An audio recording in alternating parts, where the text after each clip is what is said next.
வணக்கம். இன்னைக்கு நாம ஒரு மிகச்சிறந்த இல்ல ஒரு அல்டிமேட் ஹீரோவோட பயணத்தை பத்தி தான் ரொம்ப டீப்பா அலச போறோம். ஜான் பனியன் எழுதின தி பில்கிரிம்ஸ் ப்ரோக்ரஸ். இது வெறும் கதை கிடையாதுங்க. நிஜத்துல நாம சந்திக்கிற மனப்போராட்டங்கள், ஆன்மீக தடைகள், இதை எல்லாம் அப்படியே கண் முன்னாடி நிறுத்துற ஒரு பயணம். சரி, இதுல அப்படி என்னதான் ஆழமான உண்மைகள் ஒளிஞ்சிருக்கு? வாங்க ஒன்னா சேர்ந்து இந்த சுவாரஸ்யமான அலசலுக்குள்ள போகலாம். இந்த பயணத்தோட ஒரு குட்டி மேப் ஏதோ. முதல்ல அழிவின் நகரம், அப்புறம் சோதனைகளும் வழிகாட்டுதலும். மூணாவதா விடுதலையும் புது வாழ்வும். நாலாவதா வானிட்டி கண்காட்சி. அடுத்து அரக்கலின் கோட்டை. கடைசியா வான நகரத்தை அடைதல். அழிவுல ஆரம்பிச்சு முடிவில்லா வெற்றியை நோக்கி கிறிஸ்டியன் எப்படி போனாருங்கிறத இந்த 6 படிகள் நமக்கு தெளிவா காட்டிடும். டக்குன்னு உள்ள போலாமா? பகுதி 1. அழிவின் நகரம் மற்றும் பெரும்பாரம். தன்னோட சொந்த ஊர் சீக்கிரமே நெருப்புல கருகி அழிய போகுதுன்னு ஒரு புத்தகத்தை படிச்சு கிறிஸ்டியன் அதிர்ச்சியாகிற அந்த முதல் கட்டத்திலேருந்து நம்ம கதைய ஆரம்பிப்போம்.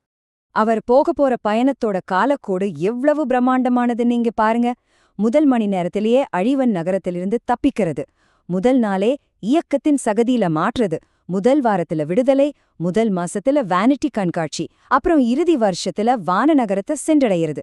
நினைச்சு பாருங்க, இது எவ்வளவு சவாலான ஒரு ரோலர் கோஸ்டர் ரைடா இருக்கும்னு. இப்போ இந்த கதையில வர்ற மிக முக்கியமான ஒரு குறியீட்டை பத்தி சொல்லியே ஆகணும். அதுதான் அந்த பாரம். கிறிஸ்டியன் முதுகுல இருக்கிற இந்த பெரிய கனமான சுமை, அது வெறும் கல் மூட்டை இல்லைங்க. தான் வாழ்ற நகரம் அழிய போகுதுன்னு தெரிஞ்சதும் அவருக்குள்ள ஏற்பட்ட அளவற்ற குற்ற உணர்வையும் தாங்க முடியாத மனவலியையும் தான் இது குறிக்குது. இந்த பாரம் தான் அவரை எப்படியாவது தப்பிக்கணும்னு ஓட வைக்குது. பயணத்தை ஆரம்பிக்கும்போது கிறிஸ்டியன் கூட 2 பேர் வராங்க. இவங்களோட பேர்களே இவங்க கேரக்டரை அப்படியே தோல் உரிச்சு காட்டிடும். ஒருத்தன் பிடிவாதக்காரன். இவன் தன்னோட கம்ஃபர்ட் ஜோனை விட்டு வரமாட்டேன்னு அடம் பிடிக்கிறான், பயணத்தையே கேலி செய்றான். இன்னொருத்தன் நெகிழ்வு, அதாவது ஈஸியா வளைஞ்சு கொடுக்கறவன். தங்க விதிகள் கிடைக்குங்கிற ஆசையில கொஞ்ச தூரம் வர்றான். ஆனா முதல் கஷ்டம், அந்த சகதியில விழுந்த உடனே அப்பாசாமி ஆள விடுறான்னு பயந்து ஓடிடுறான். நம்மள சுத்தி இருக்கிற மனிதர்களோட மனநிலைய இது எவ்வளவு பர்ஃபெக்டா காட்டுது பாத்தீங்களா? பகுதி 2. சோதனைகளும் வழிகாட்டுதலும். ஆரம்ப காலத்துல கிறிஸ்டியன் சந்திக்கிற தடைகளை பத்தி இப்ப பாப்போம். இங்க ட்விஸ்ட் என்னன்னா, அவரை சந்திக்கிற மிக கடினமான தடைகள் எல்லாமே வெளியில இல்ல, அவருக்குள்ள நடக்கிற மனப்போராட்டங்கள் தான். பயணத்துல முதலையே அவர் மாற்ற இடம் இயக்கத்தின் சகதி. இது என்ன சும்மா ரோட்ல இருக்கிற சாதாரண சகதியா? கண்டிப்பா இல்ல. நம்ம பயம், சந்தேகம், குழப்பம் இது எல்லாம் வச்சு உருவான ஒரு பிசுபிசுப்பான ரொம்ப ஆபத்தான சகதி இது. உறுதியான மனசு இல்லாதவங்கள அப்படி பண்ணலாமா இப்படி பண்ணலாமான்னு குழம்புறவங்கள இந்த சகதி சப்பையா முழுங்கிடும். நம்ம லைஃப்ல வர டிப்ரெஷனுக்கும் சந்தேகத்துக்கும் இதை விட ஒரு சிறந்த உதாரணம் சொல்லவே முடியாது. இங்க 2 முக்கியமான வழிகாட்டிகளை நாம கம்பேர் பண்ணி பார்க்கணும்.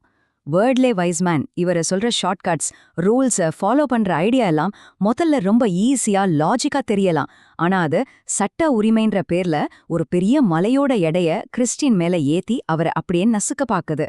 அப்போதான் இவாஞ்சலிஸ்ட் உள்ள வராரு. விடாமுயற்சியோடும் நம்பிக்கையோடும் ஒளிய நோக்கி போ, நேர் வாசல நோக்கி போன்னு சரியான வழிகாட்டுறாரு. நம்ம வாழ்க்கையிலயும் இந்த மாதிரி சரியான மென்டர்ஸ் எவ்வளவு முக்கியம்னு புரியுதுல்ல? அடுத்து 3வது பகுதி, விடுதலையும் புது வாழ்வும். இது பயணத்தோட ஒரு மாபெரும் டேர்னிங் பாயிண்ட். அவ்வளோ கஷ்டப்பட்டு பல சோதனைகளை தாண்டி ஒரு வழியா கிறிஸ்டியன் அந்த விடுதலையின் இடத்தை வந்து சேர்ந்துடுறாரு. விடுதலை கிடைச்ச அந்த எமோஷனலான நிமிஷத்துல அவர் சொல்றத கொஞ்சம் கவனிங்க. எனக்கு விடுதலை கிடைச்சிருச்சு, என்னோட பாரத்தை அவர் இறக்கி வச்சுட்டாரு, எனக்கு ஒரு புது வாழ்க்கைய கொடுத்திருக்காரு. சிலுவைய பார்த்த அந்த நொடி அவரோட முதுகுல இருந்து அந்த மாபெரும் சுமை அப்படியே மாயமா கீழ் விழுந்துடுது.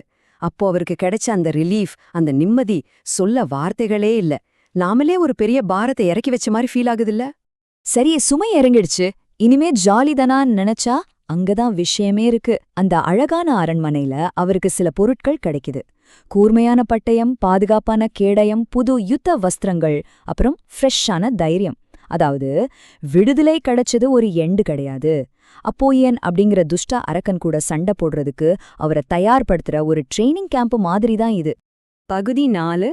வானிட்டி கண்காட்சி மற்றும் தியாகம். கிறிஸ்டியனோ அவருடைய புது நண்பன் விசுவாசம் உள்ளவனோ சேர்ந்து சமுதாய அளவுல ஒரு மாபெரும் சவாலை இப்ப ஃபேஸ் பண்றாங்க. இங்கிருந்து கதையோட வேகம் அப்படியே கியர் மாத்துது, ஆபத்தும் எகிர ஆரம்பிக்குது. வானிட்டி கண்காட்சி இது ஆக்சுவலா என்ன தெரியுமா? அப்போலியன் அப்படிங்கிற அரக்கனால உருவாக்கப்பட்ட ஒரு மாயாஜால சந்தை. பகட்டான ஆடைகள், பொருட்கள்னு பயணிகளை திசை திருப்பி உலகம் மாயையில சிக்க வைக்கிற ஒரு மிகப்பெரிய ட்ராப். வெளிப்பகட்டுக்கும் சமுதாயத்துல இருக்கிற போலியான ஈர்ப்புகளுக்கும் இது ஒரு பெர்ஃபெக்ட் உருவகம். ஆனா அந்த பகாட்டமான கண்காட்சியில இவங்க 2 பேரும் என்ன கேட்டாங்க தெரியுமா?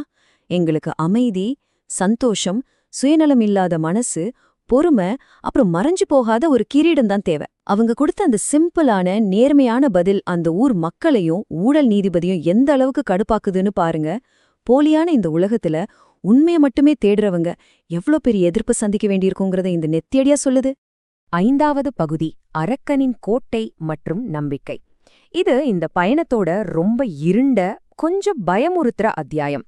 நாம எடுக்கிற ஒரு சின்ன தப்பான ஷார்ட்கட் எவ்வளவு பெரிய விபரீதத்துல கொண்டு போய் விடுன்னு இப்போ பாப்போம். அந்த வேனிட்டி கண்காட்சியில விசுவாசம் உள்ளவன் கொடூரமா கொல்லப்படுறான். ஆனா அந்த மரணம் வீண் போகலைங்க. அவனுக்கு உடனடியா வெற்றி கிடைச்சு வானநகரத்துக்கு போயிட்டான். அதே சமயம் அவனோட தியாகத்தையும் தைரியத்தையும் பார்த்து அந்த ஊர்லயே இருந்த ஒருத்த அப்படியே மாறிடுறான். அவன்தான் நம்பிக்கை.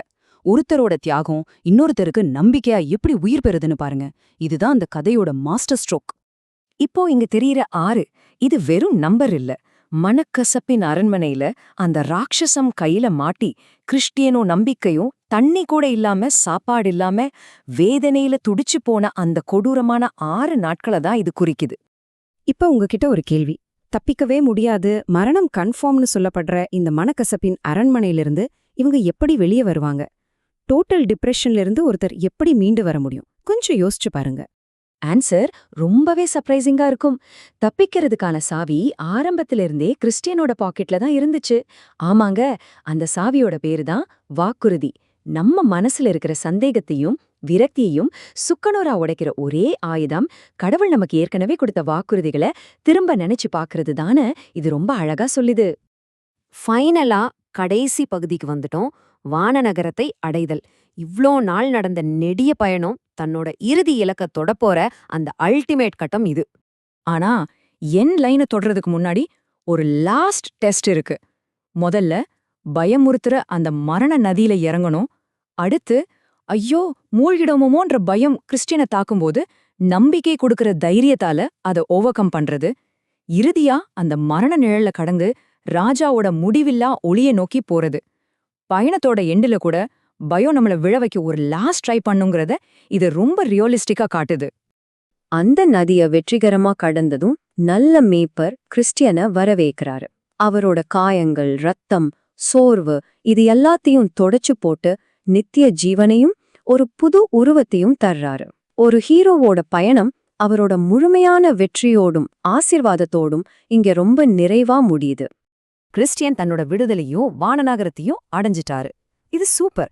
ஆனா இந்த அலசல முடிக்கிறதுக்கு முன்னாடி ஒரு கேள்வி.